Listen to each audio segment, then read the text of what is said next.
ఈ బిజినెస్ ఏదైనా మీ ఊర్లో ప్రమోషన్ చేయాలంటే అది సుమన్ టీవీతోనే సాధ్యం. ఇప్పుడే సంప్రదించండి. హాయ్ వీస్, వెల్కమ్ టు సుమన్ టీవీ. నేను మీ తారక్. విశాఖ గోపాలపట్నంలో ఒక దారుణం అయితే చోటు చేసుకుందండి. సో ఒక మహిళని తన భర్తే తనే చంపేశాడని చెప్పేస్తే ప్రతి ఒక్కరు కూడా షాక్కి గురవుతున్నారు. మనకందరికీ తెలిసిందే, మహిళలకు ఈ రోజుల్లో కాదు ఎప్పటికి కూడా మహిళలకు అయితే సెక్యూరిటీ అయితే లేదు. అలాగే తన భర్త తన్ని ఎందుకు చంపాడు, అసలు వాళ్ళిద్దరి మధ్య ఏం జరిగింది, వసంత్ అనే ఆవిడని ఎందుకు చంపాల్సి వచ్చింది, వాళ్ళ కుటుంబ సభ్యులందరూ కలిపి ఆవిడనైతే చంపేశారని చెప్పేసి ఇక్కడైతే ప్రతి ఒక్కరు కూడా అయితే చెప్తూనే ఉన్నారు. అసలు ఏం జరిగింది అనేది మనం అసలు తెలుసుకుందాం. నాతో పాటు మీరు కూడా వచ్చేసాను.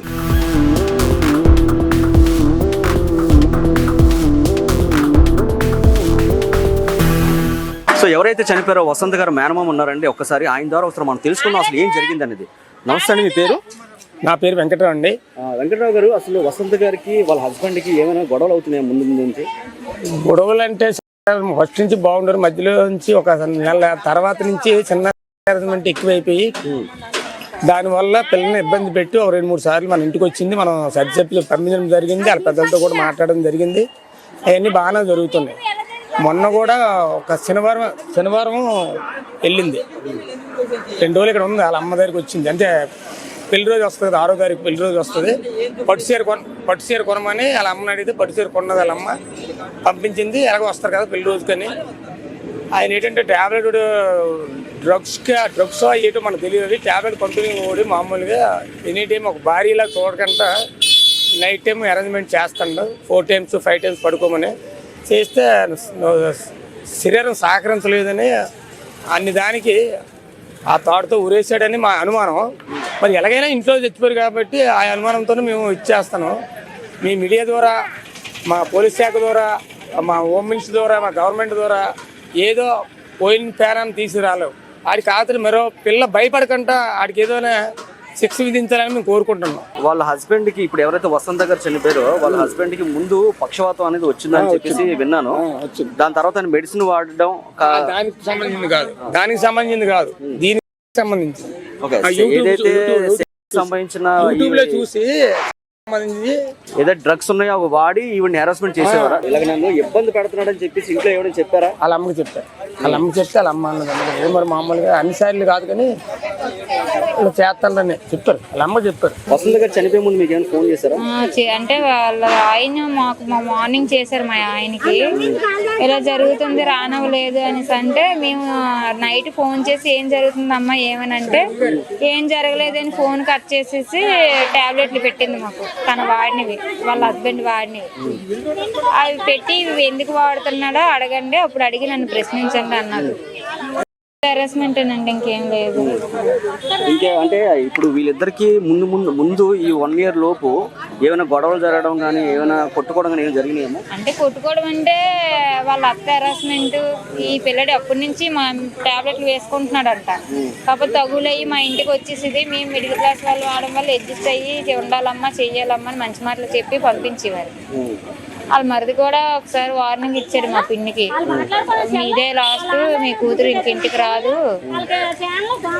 మళ్ళీ ఇదే రిపీట్ అయితే 7 వస్తుంది అన్నారు. అలాగే 7 పంపించారు. నైట్ 10:30 ఫోన్ చేశారు. అది బాగోలేదని ఫోన్ చేశారు. ఎవరు ఫోన్ చేశారు? వాళ్ళ మామగారు చేశారు. వాళ్ళ ఆయన చల్లించి బాగోలేదు రండి అన్నారు. నేను అన్నాను మేము ఇప్పుడు రాలేమండి, మార్నింగ్ వస్తామండి, అప్పటి వరకు మీరు చూసుకోండి అని అన్నాను. లేదమ్మా బాగా సీరియస్గా ఉంది, మీరు వచ్చేయండి అని అన్నారు. అంటే మేము వెళ్ళేసరికి చచ్చిపోయింది. అక్కడ గోపాలపట్నం దగ్గర కొత్త హాస్పిటల్ కట్టారు కదా, డెహ్రా ఏదో, అక్కడ బయటనే ఉంది, లోపల తీసుకెళ్లేదు. మా హస్బెండ్ వాళ్ళని అడిగితే ఆల్రెడీ వాళ్ళు చచ్చిపోయిన అమ్మాయినే తీసుకొచ్చారండి అని చెప్పారంట అక్కడ ఉన్న స్టాఫ్. అందుకే మేము లోపల తీసుకెళ్ళలేదు అని చెప్పారంట. మేము ఇప్పుడు వెళ్ళాము, మా చెల్లిని ఇక్కడ మాచూరులో అప్పచెప్పేసి వాళ్ళ ఇంటికి వెళ్ళాము. చుట్టుపక్కల ఉన్న సరౌండింగ్ మొత్తం ఎవ్వరికి ఏం తెలీదు.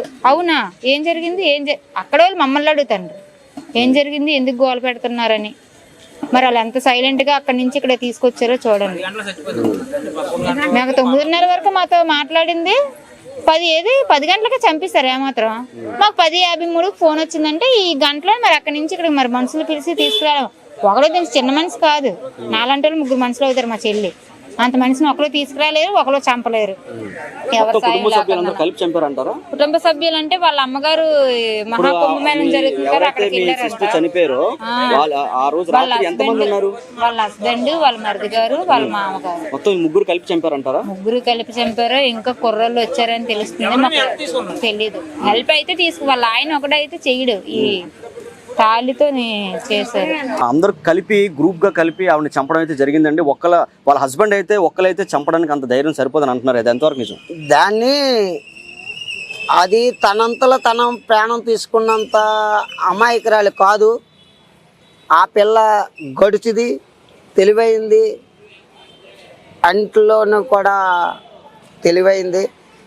కానీ తనను చంపడానికి పగడబంది చేయడం జరగట్టే కానీ దాన్ని చంపలేదు. ఆ సమయాన్న ఇంట్లో వాళ్ళ మావయ్య గారు, వాళ్ళ హస్బెండ్, తర్వాత వాళ్ళు ఇంకొకరు ఎవరు 2-3 ఫ్రెండ్స్ ఉన్నారని చెప్తున్నారండి. ఆ ఫ్రెండ్స్ ఎవరున్నారనేది మనకు తెలియదండి.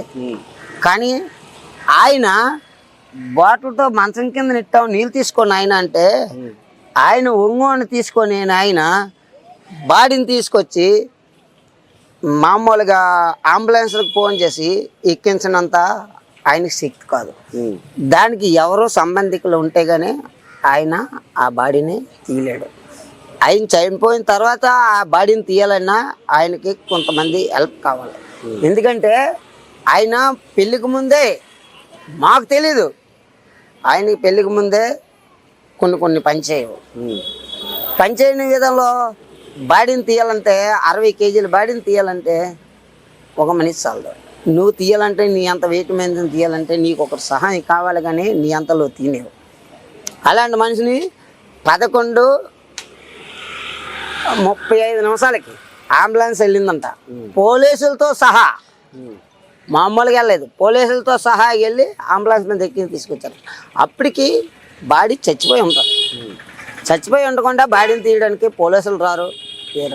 పోలీసులు చెప్పారట ఊపిరితోటి ఉందంటే ఊపిరితోటి ఉన్నదా? బాడీ ఊపిరితోటి ఉంటుంది. చనిపోయిన ఆవిడ ఊపిరితోటి ఉంటుంది. చచ్చిపోయిన ఆవిడ ఉరోసుకున్న ఆవిడ మెడలో తాళిబొట్టు తీసి నాకెందుకు ఈ మొగుడని మంచం మీద ఉరోసుకొని చచ్చిపోదు కదా.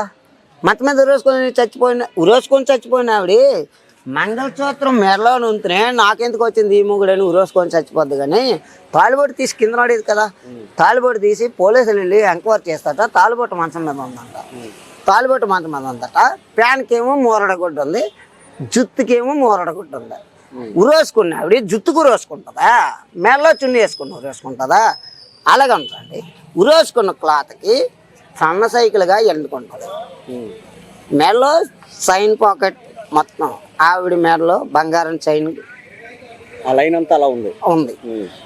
అది పోలీసులు గుర్తెత్తలేదు. మీ అమ్మాయి చచ్చిపోయింది అంటమే, మీ అమ్మాయి చచ్చిపోయింది అంటమే. చచ్చిపోయింది మా అమ్మాయి. మేము పేదవాళ్ళం అండి, మేము పోరాడలేమండి. మీడియా వాళ్ళు ఎంత అడిగినా సరే మాకు ఇదే వాదనమండి.